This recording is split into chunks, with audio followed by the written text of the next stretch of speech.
साथियों नमस्कार, मेरा नाम है पवन कुमार। आपका स्वागत है इस कार्यक्रम में। एक वीडियो आपके सामने मैं पेश करने वाला हूं। लगातार सोशल मीडिया हो या टीवी चैनल हो, सोशल इन्फ्लुएंसर हो या पॉलिटिकल बीट देखने वाले पत्रकार हो, ये सब के आस लगा रहे हैं कि स्वामी प्रसाद मौर्य क्या बसपा की ओर जाएंगे कि नहीं जाएंगे। विचारधाराओं की बात हुई, तमाम विषयों की बात हुई, मगर जिस तरीके से स्वामी प्रसाद मौर्य ने तमाम बिंदुओं को सामने रखा, जानकर आप भी हैरान हो जाएंगे। इन सवालों के बीच में स्वामी प्रसाद मौर्य ने कई बिंदुओं को छेड़ा और कहीं ना कहीं कांग्रेस और सपा को, दोनों को रंगे हाथ लिया। महापुरुषों के विचारों को अपना सिद्धांत मानकर जिस तरह से स्वामी प्रसाद मौर्य लगातार तमाम राजनीतिक पार्टियों में गए, मगर जब बात की सैयद कासिम जी ने, तो उसमें क्या कुछ कहा स्वामी प्रसाद मौर्य ने, ये हम आपको सुनवाते हैं। मगर बात इतनी सी है कि जो तमाम राजनीतिक दल में जा चुके हैं स्वामी प्रसाद मौर्य, बसपा के बाद कहीं भी वो सफल फील नहीं कर पा रहे कि हमारे विचारों की लड़ाई किसी और राजनीतिक दल में है। अखिलेश यादव को कहते हैं वो खुद ही कंफ्यूज है कि वो करना क्या चाहते हैं। राहुल गांधी का तो जनाधार नहीं है यूपी में, तो जाने के लिए किस ओर जा सकते हैं, इस बात को अभी भी हाइड में रखा। ये क्या कुछ कहा स्वामी प्रसाद मौर्य ने, आपको सुनाते हैं और रूबरू कराते हैं। देखिए ये वीडियो। सर, हमारे साथ स्वामी प्रसाद मौर्य जी हैं। स्वामी प्रसाद मौर्य जी का परिचय कराना सूरज को दिया दिखाने के बराबर है। सामाजिक न्याय, सामाजिक मूवमेंट, सामाजिक व्यवस्था परिवर्तन, सत्ता परिवर्तन। स्वामी प्रसाद मौर्य जी, आपसे सिर्फ 3 सवाल। एक सवाल में 3 चीजें शामिल हैं। ये जो वर्तमान दौर है, जो चल रहा है, जिसपे अभी आप बात कर रहे हैं, तमाम बातें बौद्ध मठ से संबंधित, मस्जिदों से संबंधित, सांप्रदायिक जो सौहार्द बिगड़ रहा है उससे संबंधित, भारतीय जनता पार्टी की सरकार से संबंधित, विपक्ष से संबंधित, एक सवाल में चारों चीजें। आपको क्या लगता है कि आप 4 लोगों के साथ आपने राजनीति की है? विश्वनाथ प्रताप सिंह, उसके बाद मुलायम सिंह यादव का समय वही समय है, उसके बाद मायावती, फिर आप समाजवादी पार्टी और भारतीय जनता पार्टी। कौन सी ऐसी सोच है, कौन सी ऐसी विचारधारा है जिससे आप इस जो चल रहा है समाज में, इससे कैसे हटा सकते हैं, कैसे मुक्ति पाई जा सकती है? इन चारों को अगर आप व्यक्तिगत रूप से, काशीराम जी, उसके बाद आपके विश्वनाथ प्रताप सिंह, उसके बाद ये सारे लोग, इसमें कौन सी विचारधारा, कौन सा ऐसा बिंदु है जिसपे एकजुट करके इस सरकार से मुक्ति पाई जा सकती है और सांप्रदायिकता को खत्म किया जा सकता है? देखिए, कुल मिलाकर के हमारे देश में लोकतांत्रिक व्यवस्था है। लोकतंत्र में सत्ता पक्ष और विपक्ष दोनों 2 पहलू हैं और दोनों एक दूसरे के पूरक हैं। आज यहां पर सत्ता पक्ष भी असंवैधानिक अलोकतांत्रिक ढर्रे पर आगे बढ़ा है। संवैधानिक मर्यादाओं को बलाए ताक रखकर ईडी, सीबीआई, इनकम टैक्स का दुरुपयोग भरपूर विपक्ष को कमजोर करने में लगाया है।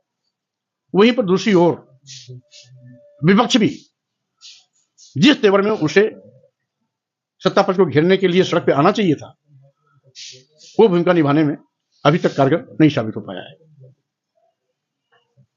आज कुल मिलाकर के सरकार अपने कमियों, अपनी असफलताओं पर पर्दा डालने के लिए नित्य नए तिकड़म करती रहती है।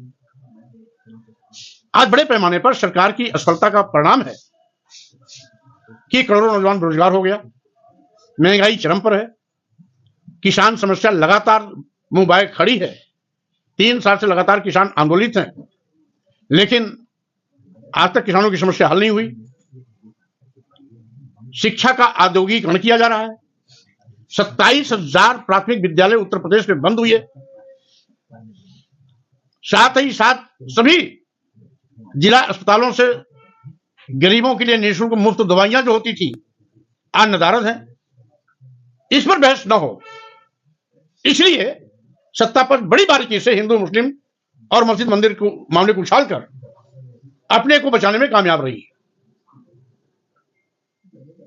विपक्ष घेर करके उनके इस सत्ता को जनता के बीच में ले जाने में भी फेल रही है।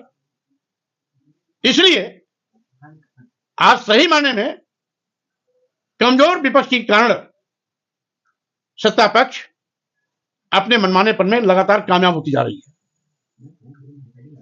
इसलिए विपक्ष को चाहिए कि वो अपनी भूमिका में आए और जो सत्ता पक्ष बेलगाम है उस पर लगाम लगाने की कोशिश करनी चाहिए, और जो जनता के साथ आज सत्ता पक्ष मजाक कर रही है उसकी जवाबदेही को सुनिश्चित करने के लिए सड़क पर आंदोलन की आवश्यकता हो तो आंदोलन भी करना चाहिए, और सदन के अंदर अगर घेरने की आवश्यकता हो तो वहां भी रणनीति बनाकर घेरना चाहिए।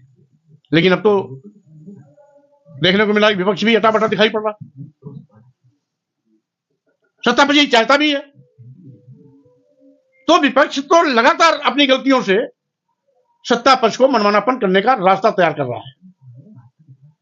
इसलिए आज जो सत्ता पक्ष और विपक्ष में अपनी अपनी भूमिकाएं होती हैं, दोनों अपनी भूमिकाएं से हटी हुई है।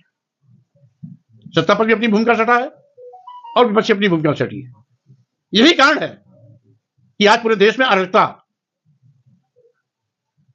अलोकतांत्रिक, असंवैधानिक रास्ते अख्तियार किए जा रहे हैं और विपक्ष डरा है, सहमा है। इसलिए आपने इस प्रश्न को उछाला है, तो विपक्ष को अपने तेवर में जब तक वो नहीं आएगा, इस पर लगाम लगने वाला नहीं है। और सत्ता पक्ष को भी उसको इस बात का मर्यादा का ध्यान रखना चाहिए कि कोई ऐसी नई परंपरा न डाले जो आने वाले दिनों में उल्टा उसके लिए महंगा पड़े।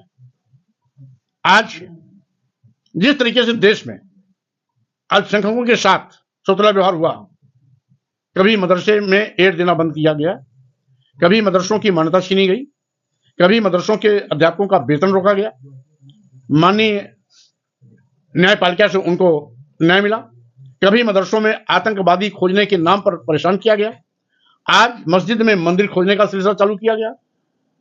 यही कारण है कि दुनिया के अन्य देशों में वो भारतीय जो वहां पर असंख्यक हिंदू हैं उनके साथ भी सौतेला व्यवहार होना शुरू हो गया। बांग्लादेश में जो कुछ भी हो रहा है, भारतीय अल्पसंख्यकों के साथ होने वाले सौतेले व्यवहार, दुर्व्यवहार का दुष्परिणाम है कि बांग्लादेश में भी अल्पसंख्यक हिंदुओं और बौद्धों पर दुर्व्यक्ति अत्याचार बढ़े हैं। तो ये जवाबदेही भाजपा की ही है। इसलिए कोई ऐसा काम नहीं करना चाहिए जिससे कि आपकी गलतियों से दुनिया के अन्य देशों में रहने वाले लोग परेशान हो। वैसे भी इतिहास इस बात का गवाह है कि अगर मस्जिद में मंदिर खोला जाएगा तो ज्यादातर मंदिर कभी बौद्ध मठ से तोड़ के बनाए गए तो लोग बौद्ध मठ मंदिरों में खोजना शुरू कर देंगे। इसलिए नई परंपरा नहीं पढ़नी चाहिए, क्योंकि भारतीय संविधान इस बात की मान्यता देता है कि धर्म, संप्रदाय, जाति, जन्मस्थान, लिंग के आधार पर किसी के साथ कोई भेदभाव नहीं होगा। उसके बावजूद सरकार संविधान की कसम खा करके सत्ता में बैठने वाले लोग आज संविधान की मर्यादा का उल्लंघन कर रहे हैं और हिंदू मुस्लिम के नाम पर सांप्रदायिक सौहार्द तोड़ रहे हैं। इससे उनको बचना चाहिए। हम समझते हैं ये नई परिपाटी आने वाले दिनों में राष्ट्र के लिए भी घातक होगी और सांप्रदायिक सौहार्द के लिए भी घातक होगी। इसलिए देश में अमन चैन बना रहे, भाईचारा बना रहे, सांप्रदायिक सौहार्द बना रहे, संवैधानिक मर्यादाओं के अनुरूप सरकार को आगे बढ़ना चाहिए, न कि सांप्रदायिक सौहार्द को तोड़ने की कोशिश करनी चाहिए। मौर्य जी, एक सवाल बहुत छोटा सा ये है कि आपने 3 बार पार्टी बदली। एक बार नेता विपक्ष छोड़ा, दूसरी बार मंत्री पद छोड़ा, तीसरी बार विधान परिषद छोड़ा। ऐसी 3 नेता आपने थे, एक भारतीय जनता पार्टी, एक बहुजन समाज पार्टी, एक समाजवादी पार्टी। उसमें अगर कांग्रेस को भी शामिल किया जाए तो इन चारों में आपको बेहतर कौन सा लगता है जो इस लड़ाई को लड़ सकता है? देखिए, कुल मिलाकर के सच कह देना वो मेरी बुराई हो सकती है, मेरी अच्छाई हो सकती है। और मैं इतनी लंबी राजनीति में वैचारिक लड़ाई को ज्यादा महत्व दिया है। आप जानते हैं कि बीएसपी में भी मैं नेता विरोधी दल था, राष्ट्रीय महासचिव भी था, यानी संगठन में भी बड़ा पद था और नेता विरोधी दल भी था, कैबिनेट मंत्री का दर्जा भी था। पूरे प्रदेश में मौर्यों को जो सम्मान कम से कम 50-40 जिले तो मैं जानता हूं जहां पर मौर्यों को सम्मान मिला, और मैं आज भी लोगों से मिलता हूं जो कहते हैं कि आज मैं जो भी हूं स्वामी प्रसाद जी की वजह से हूं, जो कभी नहीं हुआ था इतिहास में। नहीं, इसमें कोई दो राय नहीं कि मानवर काशीराम साहब जब बहुजन समाज पार्टी बनाए थे तो उन्होंने एक नारा दिया था कि जिसकी जितनी संख्या भारी उसकी उतनी भागीदारी। बड़ी ईमानदारी के साथ मानवर काशीराम जी ने उस अपने फार्मूले को इंप्लीमेंट किया। उसी का नतीजा था कि जो कमजोर वर्ग के लोग थे, जो कभी प्रधान भी नहीं बन पाते थे, वो एमएलए भी बने, एमपी भी बने, मंत्री भी बने, सत्ता के गलियारे में पहुंचे। तो स्वाभाविक रूप से जैसे मानवर काशीराम जी को जाता है, लेकिन मानवर काशीराम जी के निर्माण के बाद जिस तरीके से बहुजन समाज पार्टी के नेता ने बाबा साहब डॉक्टर अम्बेडकर के मिशन और मानवर काशीराम के सामाजिक परिवर्तन आंदोलन से पल्ला झाड़ा, उसी का नतीजा है कि आज बसपा का भी शुक्र साफ हो गया। तो मैं जब तक वैचारिक लड़ाई चलती रही मैं बीएसपी में बना रहा। जब स्वार्थ की लड़ाई और मिशन से हटकर मानवर काशीराम के विचारों को छोड़कर सुविधानुसार पार्टी चलाने की बात चली तो मैंने समय रहते अलविदा किया। रही बात भाजपा में मंत्री पद छोड़ा मैंने इसलिए कि उस समय आरक्षण के साथ जिस तरीके से उन्होंने घालमेल करना शुरू किया, 69,000 शिक्षकों की भर्ती में 18,000 सामान्य वर्ग के 18,000 आरक्षित पिछड़े और अनुसूचित जाति के आरक्षित पद पर सामान्य वर्ग के लोगों को नियुक्ति पद देना, उसके बाद बिना किसी विज्ञापन के उत्तर प्रदेश के सभी मेडिकल कॉलेज, मेडिकल विश्वविद्यालयों में professor, reader, assistant professor, associate professor के पदों पर एक वर्ग विशेष के लोगों को भर देना, अनुसूचित जाति, अनुसूचित जनजाति, पिछड़ों का आरक्षण शून्य कर देना, जिसका मैंने कैबिनेट में विरोध भी किया। विरोध के बावजूद भी उस प्रस्ताव को पास किया तो मैंने मंत्री पद को छोड़ने का निर्णय लिया, क्योंकि मैं जिनकी लड़ाई लड़ता हूं उसकी हत्या हो और मैं मंत्री बना रहा हूं, यह हमें स्वीकार नहीं। रही बात समाजवादी पार्टी में, यहां भी वैचारिकी मतभेद हुई। हमने अपने वैचारिकी लड़ाई से भारतीय जनता पार्टी को न केवल कमजोर किया, बैकफुट पे खड़ा किया। बड़े पैमाने पर समाजवादी पार्टी का जनाधार भी बढ़ा। वैचारिकी टकरार से हमको समाजवादी पार्टी को भी छोड़ना पड़ा, लेकिन मेरी ही तैयार की गई वो फसल थी जिसको लोकसभा में समाजवादी पार्टी ने काटी। तो स्वाभाविक रूप से मेरा व्यक्तिगत किसी लड़ाई नहीं, उस वैचारिकी के साथ मैं चलता हूं और उस वैचारिकी के साथ कोई भी आता है तो उसका मैं स्वागत करूंगा। और टकराने का वजह केवल वैचारिकी मतभेद है, कोई व्यक्तिगत मतभेद नहीं। आप अपने विचार के किसे करीब पाते हैं, Samajwadi party, Bahujan Samaj party, Bharatiya Janata party या राहुल गांधी? देखिए, इस समय तो भारतीय जनता पार्टी क्या है वो किसी से छिपा नहीं। कथनी और करनी में जमीन आसमान का अंतर है। यो कहिए कि वो आस्तीन के सांप है। समाजवादी पार्टी का नेतृत्व खुद कंफ्यूज है। एक तरफ समाजवाद का नारा देगा, दूसरी ओर पार्टी कार्यालय में शालिग्राम भगवान की पूजा भी कराएगा। अब उत्तर प्रदेश में कांग्रेस कुछ है नहीं। रही बात राहुल जी लड़ने की कोशिश तो कर रहे हैं, वैचारिकी की बात, उस वैचारिकी के तो अब इस समय कोई नहीं। मानवर काशीराम जी ने जो वैचारिकी की शुरुआत की थी, उस वैचारिकी पर चलने वाला तो कोई नहीं है। मैं कोशिश कर रहा हूं उसको आगे बढ़ाने का।